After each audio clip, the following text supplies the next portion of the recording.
Segala perkara dapat ku tanggung di dalam Dia yang memberiku kekuatan. Segala perkara dapat ku tanggung di dalam Dia, Allah sumber kuatku. Segala perkara dapat ku tanggung di dalam Dia yang memberiku kekuatan. Halo kakak, sebenarnya alasannya bukan karena mau lepas hijab. Karena kalau mau lepas hijab sebenarnya tinggal lepas aja, nggak jadi satu alasan kayak gitu. Tapi memang dalam perjalanannya menemukan kedamaian dari sebenarnya karena dulu mungkin basicnya kuliah di Universitas Katolik kali ya. Jadi sedikit banyak belajar bahwa ada cinta kasih yang sangat universal di sana. Jadi sama sekali bukan karena pengen lepas hijab. Aku pakai hijab itu malah dari SMP. Belajar Islam pun dari bukan dari SMP, dari TK. Dari TK aku 12 tahun di yayasan Muhammadiyah gitu ngaji, belajar banyak. Tapi aku menemukan kedamaian di tempat lain. Jadi bukan karena mau lepas hijab. Nyatanya sampai saat ini dari 2013 aku nggak pernah mau lepas hijab. Ya karena menurut aku ya I look good with my hijab. Jadi hijab tuh bukan alasan untuk pindah agama. Tapi di dalam hatiku aku nemuin kedamaian yang lain yang mungkin gak semua orang bisa ngerti gitu kak. Makasih ya. Kalau ditanya apakah ada satu ayat spesifik yang bikin pengen pindah, sebenarnya nggak ada, tapi mempelajari hampir keseluruhannya yang kemudian akhirnya bikin jatuh cinta sama kedamaiannya. Nah tapi kalau ditanya ada satu ayat favorit atau enggak, ada.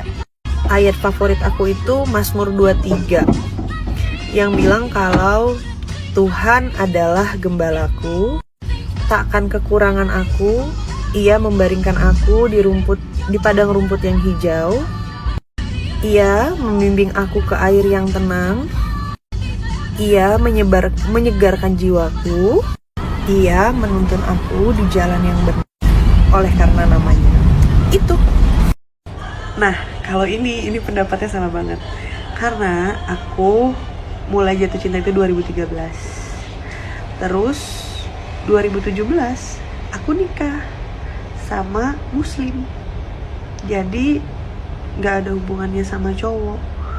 Ya walaupun hubungan pernikahannya gak bertahan lama ya, 2021 akhirnya udahan gitu.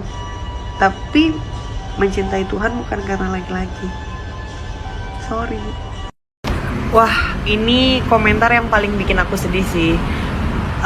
Aku di kantor yang sekarang itu baru dari tahun lalu.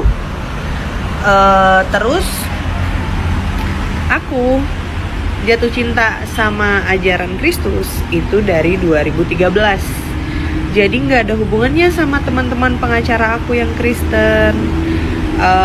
Terus perlu diketahui lagi, abang-abangku di kantor pengacara itu tidak ada satupun yang pernah mengajari aku soal Alkitab.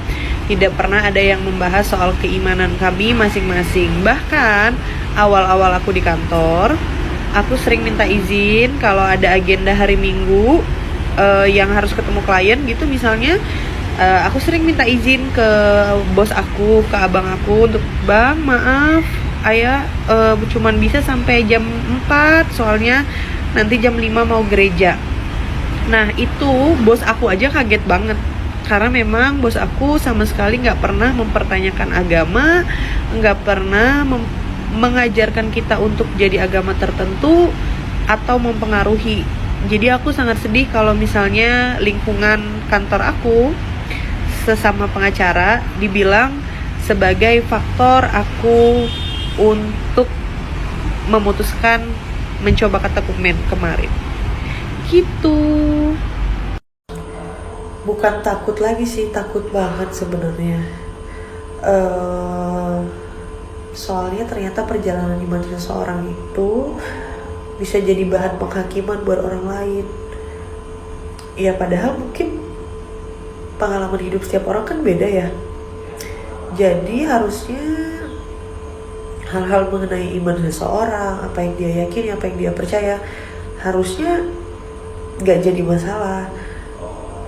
Bahkan sebenarnya kalau hate comment itu nggak terlalu jadi masalah sih buat aku, karena ya udah gitu. Tapi aku bahkan nemuin sepupu-sepupu aku, saudara-saudara aku itu ngasih hate comment bahwa langsung bilang tidak ada keluarga kita yang murtad. Wow, it's sickening somehow, karena ya kenapa? Kalau ada saudara kalian atau teman kalian atau mungkin stranger kayak aku yang memilih perjalanan yang berbeda. Tapi makasih ya semangatnya. Aku gak dengerin orang kok. Aku selalu semangat sama pilihan aku sendiri. God bless you too. Halo kak, aku mau jawab pertanyaan kakak. Setelah terima Tuhan Yesus, bagaimana dengan sikap keluarga? Sikap keluarga ya. Kalau mama sampai hari ini masih histeris sih, karena menurut beliau aku mengkhianati beliau setelah disekolahkan dan dibesarkan. Tapi orang tua sebenarnya walaupun masih histeris gitu, mama sama aku tetap berhubungan baik sih. Tetap saling sayang, tetap setiap hari saling telepon, bertanya kabar. Nah, tapi kalau papa dia lebih santai. Papa selalu bilang bahwa agamamu pilihanmu, papa nggak ngelarang. Sejauh ini sih sebenarnya hubungan sama orang tua baik-baik aja. Hanya saja mungkin kalau keluarga besar sampai ada yang ngechat kayak gini, tidak ada satupun keluarga kita yang murtad kayak gitu. Kayak ya ada aja sih orang-orang yang nggak ngerti sama perjalanan hidup orang gitu. Tapi nggak apa-apa.